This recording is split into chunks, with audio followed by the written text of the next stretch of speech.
이란 밤하늘을 누빈 드론. 중국 기술은 어떻게 강경 진압을 가능하게 했나? 2026년 1월 8일 밤 이란 수도 테헤란. 이란의 밤하늘 위로 낮고 길게 이어지는 소리가 들렸습니다. 총성도 아니고 사이렌도 아닙니다. 드론이 날아다니는 소리입니다. 사람들은 왜 이 소리에 긴장했을까요? 그 이유는 단순합니다. 드론은 보는 기계일 뿐만 아니라 현대 사회에서는 찾아내는 기계가 되었기 때문입니다. 1월 8일 밤부터 9일 새벽 사이 최근 이란에서 벌어진 대규모 반정부 시위 과정에서 드론과 고성능 감시 기술이 사용되었다는 보고가 나왔고, 일부 참가자들은 시위 이후 경고, 전화나 소환 통보를 받았다고 말합니다. 그리고 국제사회는 여기서 한 가지 질문을 던집니다. 이 감시 기술은 어디에서 왔는가? 왜 기사에는 중국 기술이 반복해서 등장하는가?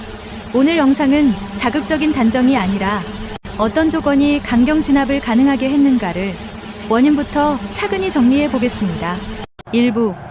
시위는 왜 발생했는가? 누적된 경제 불안. 시위의 시작을 이해하려면 먼저 이란 사회의 경제 상황을 봐야 합니다. 이란은 오랫동안 국제 제재의 영향을 받아왔고, 그 과정에서 생활비 부담이 커지고 일자리 불안이 반복돼 왔습니다. 여기서 중요한 건 가난해졌다는 사실 하나가 아니라 사람들이 미래가 보이지 않는다고 느끼는 순간입니다. 특히 청년층과 도시 중산층의 불만은 단순히 월급이 적다, 물가가 오른다를 넘어 노력해도 보상이 없다는 인식으로 연결되기 쉽습니다. 이런 상황에서는 작은 사건이 발생해도 불만이 갑자기 크게 번질 수 있습니다. 왜냐하면 불만이 새로 생긴 게 아니라 이미 쌓여 있었기 때문입니다. 즉, 이번 시위는 어느 날 갑자기 사람들이 변해서가 아니라 2025년 말부터 누적돼 온 불안이 표면으로 올라온 현상으로 이해하는 것이 자연스럽습니다. 2부. 정치적 표현 통로의 제한 거리로 몰리는 구조. 불안이 오랫동안 축적돼 있던 사회에서 표면으로 올라온 현상으로 이해하는 것이 자연스럽습니다. 그런데 경제가 어려운 나라는 많습니다. 모든 나라에서 대규모 반정부 시위가 매번 일어나는 건 아니죠. 이란에서 시위가 반복되는 또 하나의 배경은 불만을 제도 안에서 풀어낼 정치적 통로가 충분하지 않다는 점입니다. 정치적 비판과 조직화된 활동이 쉽게 확장되기 어려운 구조에서는 불만이 토론과 협상으로 흘러가지 못하고 거리에서 한꺼번에 터지는 방식이 되기 쉽습니다. 그리고 국가 입장에서도 이런 거리 시위는 단순한 민원 제기보다 훨씬 더 큰 위협으로 보일 가능성이 큽니다. 그래서 양쪽 모두 상대의 행동을 정치적 선택이라기보다 체제 문제로 해석하게 되고 갈등의 강도가 더 커지기 쉽습니다. 3부.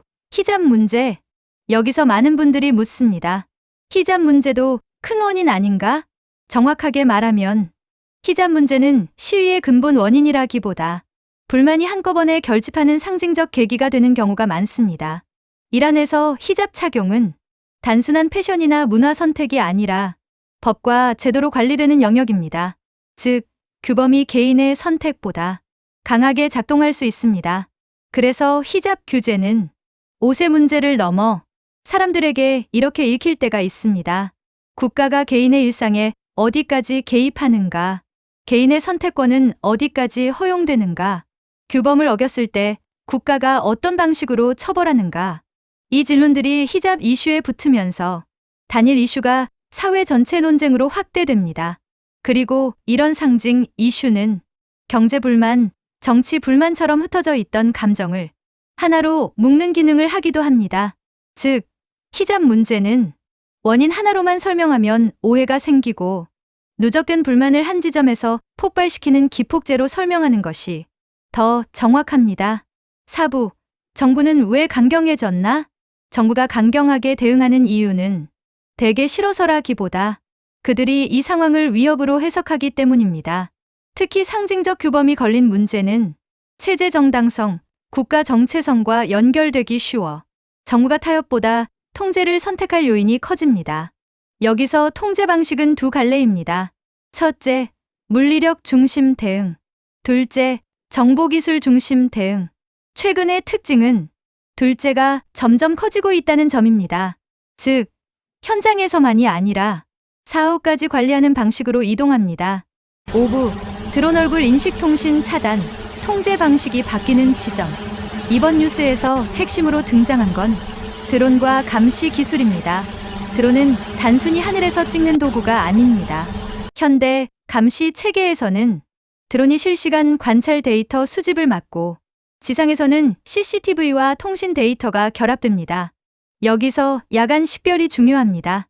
시위는 밤에 더 커질 수 있고 어둠은 익명성을 제공합니다. 그 익명성이 깨지는 순간 사람들의 행동은 달라질 수 있습니다. 또 하나는 통신 차단입니다. 1월 8일 밤 이후 인터넷이 끊기면 사람들이 모이는 속도와 방식, 외부의 정보가 퍼지는 속도가 달라집니다. 국가 입장에서는 통제가 쉬워질 수 있습니다. 그리고 무엇보다 기술 기반 통제의 핵심은 그날 밤 끝나는 진압이 아니라 그 이후까지 이어지는 관리입니다.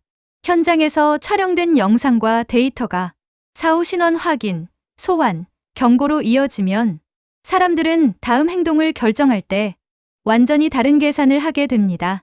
이게 바로 기술이 진압을 가능하게 한다는 말의 구체적인 의미입니다. 6부, 왜 중국 기술이 언급되는가? 단정이 아니라 범위 설정. 그럼 이제 마지막 질문입니다. 왜 기사에서 중국 기술이 반복될까요? 여기서 가장 중요한 안전장치부터 분명히 하겠습니다. 중국이 이란 시위를 직접 지휘하거나 진압을 명령했다는 증거는 별개 문제입니다. 이 영상은 그걸 단정하지 않습니다. 다만 복수의 보도와 분석에서 중국 기업들이 감시 카메라, 영상 분석, 통신 인프라, 드론 관련 기술을 해외에 공급해왔고 이란에서도 유사한 기술 도입이 거론되어 왔다는 점이 언급됩니다. 즉 핵심은 이겁니다. 중국이 배우라는 단정이 아니라 특정 국가가 가진 기술 생태계가 어떤 정부의 통제 역량을 높이는 조건으로 작동할 수 있다는 점. 이 조건이 준비돼 있으면 정부는 강경 대응을 선택하기 쉬워지고 그 결과는 사회 전체가 감당하게 됩니다. 7부, 엔딩 기술은 해결인가 유해인가? 기술은 질서를 만들 수 있습니다. 하지만 기술이 불만의 원인을 해결하지는 못합니다. 경제적 불안, 정치적 제한, 생활 통제의 갈등이 해소되지 않으면 시위는 형태를 바꿔 다시 나타날 가능성이 큽니다. 그래서 이란의 밤하늘을 날던 드론은 한 나라의 이야기로 끝나지 않습니다. 기술이 발전할수록 국가가 불만을 관리하는 방식이 바뀌고 사회는 안정과 자유 사이에서 더 어려운 질문을 만나게 됩니다. 현재 2026년 1월 기준으로 이란 내부 상황은 여전히 긴장 국면에 놓여 있습니다. 여러분은 어떻게 생각하십니까? 기술은 혼란을 줄이는 해결책일까요? 아니면 갈등을 뒤로 미루는 방법일까요? 시청해 주셔서 감사합니다.